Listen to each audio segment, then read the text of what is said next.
Hey guys, welcome back to my channel and welcome back to another video. Today's video is going to be a toddler update. So George is now 2.5, or he's around 30 months old, and we've had a few appointments recently in terms of his development. I actually filmed a video a couple of weeks ago called The Power of Mum Guilt. I will link it down below if you haven't already seen that video. But off the back of that, quite a few of you reached out on Instagram to me and actually sort of told me that your children are very similar to George, and it just made me feel not quite so alone in terms of where George is. So I thought I would share with you George's development, what he's into at the moment, and yeah, just how he genuinely is. I'm filming this in his bedroom so he can be around all his toys, he can be on the camera if he wants to, and he can just do what he wants to do. Oh hi, you tried to wave. So, before we get into the video, if you enjoy these kind of videos, then please consider subscribing to my channel. I would love to have you... I'm gonna go read George a book and then I'll be right back. So as I was saying, if you enjoy these kind of videos, then please consider subscribing to my channel. I would love to have you as a viewer, and please like today's video. It really helps me out a lot. So without further ado, let's get into the video. So the first thing then that I want to talk about is language and speech. Now, if George, you're gonna pull the curtains down. So the first thing I want to talk about is language and speech. Now, as I mentioned, if you watched that video a couple of weeks ago that I posted, I mentioned a lot about George's speech, and that is one of the main things that you're going to pull the curtains down. So yeah, that video was about his development, his speech and language, and just how sort of far behind he actually is. So we've had a couple of appointments since that video with a health visitor, a paediatrician, and also a speech and language therapist, who also really agree that George is very behind in terms of his speech and language. So in terms of his emotional development and speech, etc., he is actually performing at around 15 months of age, and George is 30 months, so that's almost, you know, half an age of what he actually should be doing. So we've been given a lot of activities to be trying out to do over the next 3 months, and then we'll go back and see the paediatrician and the speech and language therapist again, and they will just take it from there. And we're just going to be working really closely with the health visitor, the nursery, the speech and language therapist, just until he can start saying some words. So George was quite a late babbler. He didn't really babble very much in the beginning at all. I probably would say much before 1.5 years he didn't babble at all. And obviously a lot of kids are actually talking or saying some words by 1.5. It's a lot more now that he's actually started babbling, and he's making a lot of the noises. His latest one, so he does da, ma, mum, dad. He does say those, but he doesn't associate it with us. He says jaw, so he's trying to say his name. He says door, he says tra, so he's making all these noises. He's just not putting them together to make any actual words. So, hello.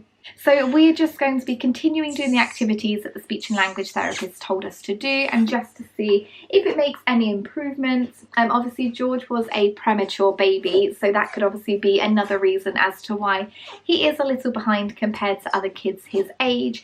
But it's something that we're trying not to worry about too much, and just focusing on how we can help George improve his speech.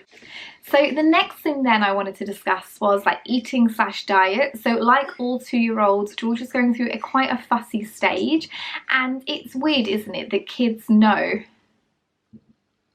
It's weird, isn't it, how kids know what's healthy and what's not, because George will happily eat all the pasta and the carbs and the potatoes and the meat that's on a plate, but he will leave his fruit and veg.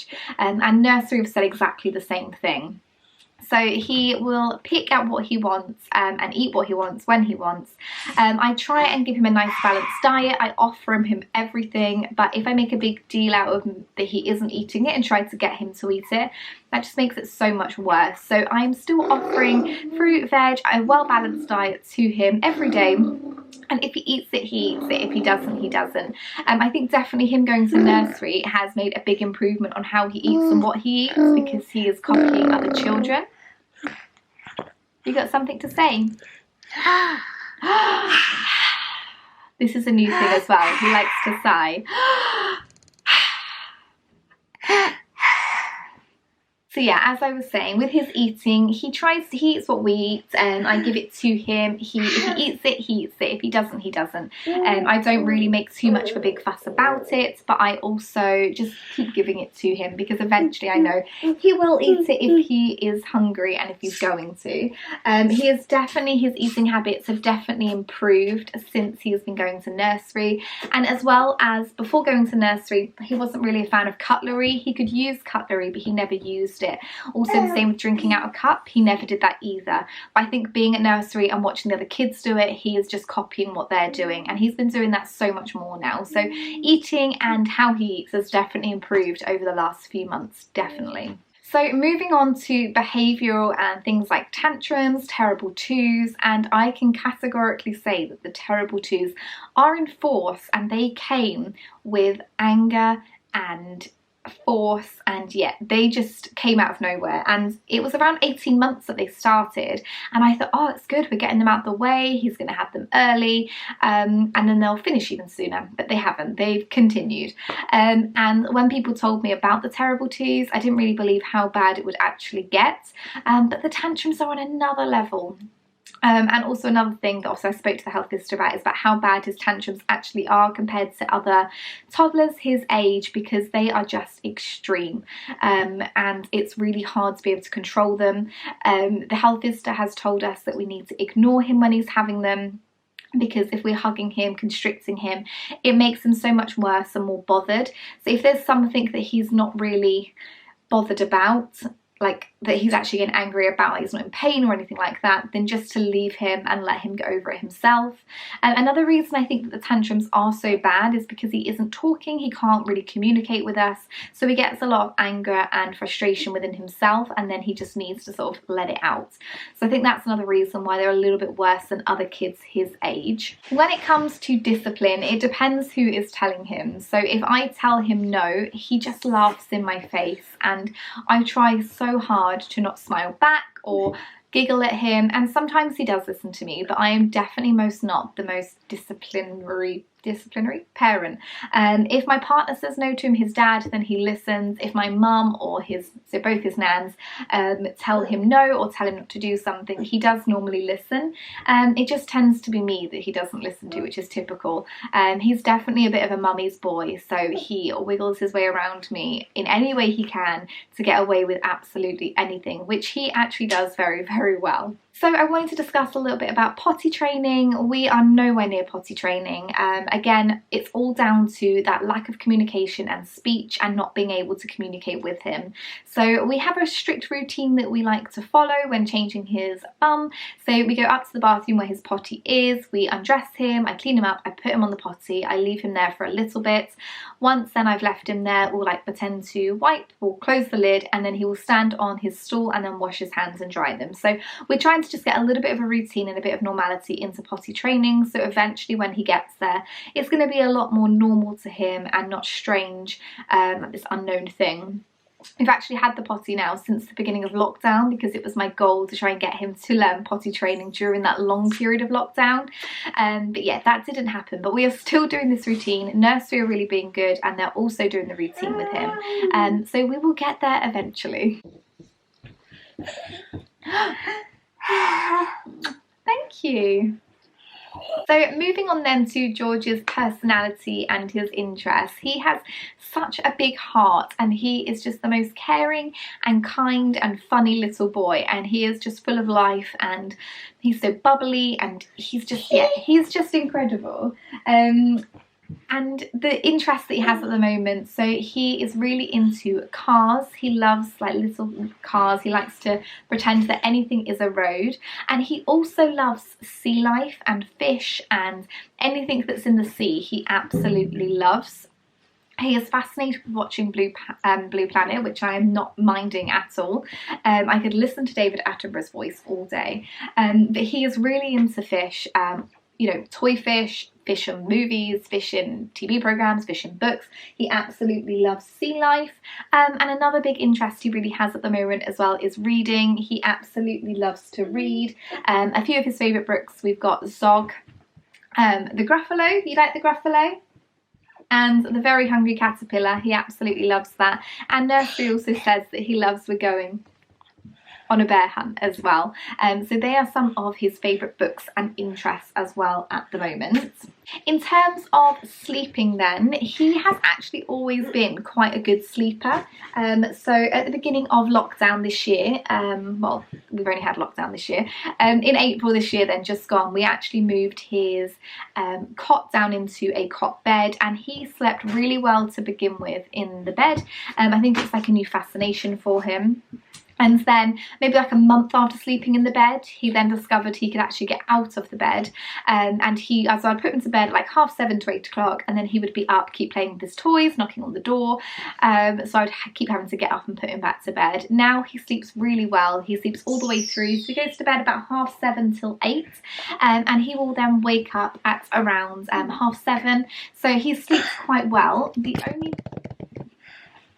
The only problem that we do actually have with his sleep is he suffers with night terrors quite badly, and he will probably have them 4 or 5 times a week, where he will wake up same time every night at about midnight or just before midnight, and he will just have a massive tantrum, but he is actually asleep and we can't control him. He hurts himself. He is a little bit of a danger to himself in his bedroom, because he'll just fling himself around. He ends up hitting his head off things.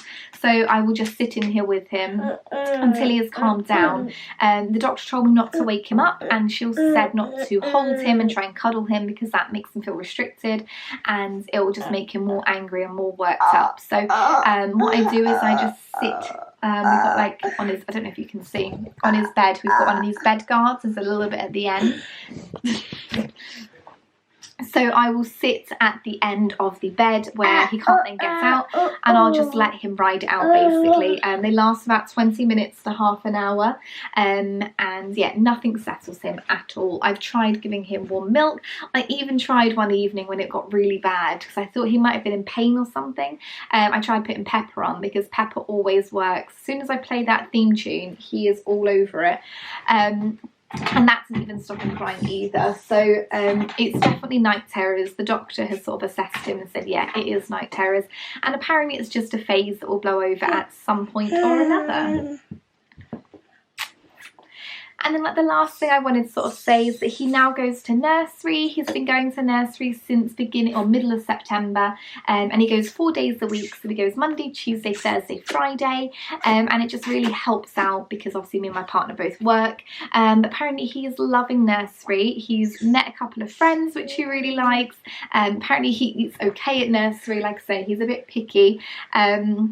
But he's always coming home with pictures and biscuits that he's made, and you just seem to be having a lovely time there, don't you? Mwah. Yes. Tra. So that is really everything then that I obviously wanted to talk about. They were just some points that I had written down that other mums had discussed with me, that I just wanted to discuss with other people that might be interested and also be wondering or comparing what their toddlers are doing. I just want to stress how important it is that you don't compare yourselves to other mums and your children to other children, because all kids and everyone is just so different, and they will develop at their own time. I spent a lot of my, well actually I still probably do now, a lot of my time I compare myself to other mums, and I also compare how George is doing to other children, which I know is awful. But I mean, a lot of the time I blame myself for his development. I'm not going to go in it too much, because I've already discussed this in another video, which is the one that's linked down below. But just, yeah, I just want to stress, do not worry about where your child is in their development, because there is help out there if your child needs it, and they will all get there at some point or another.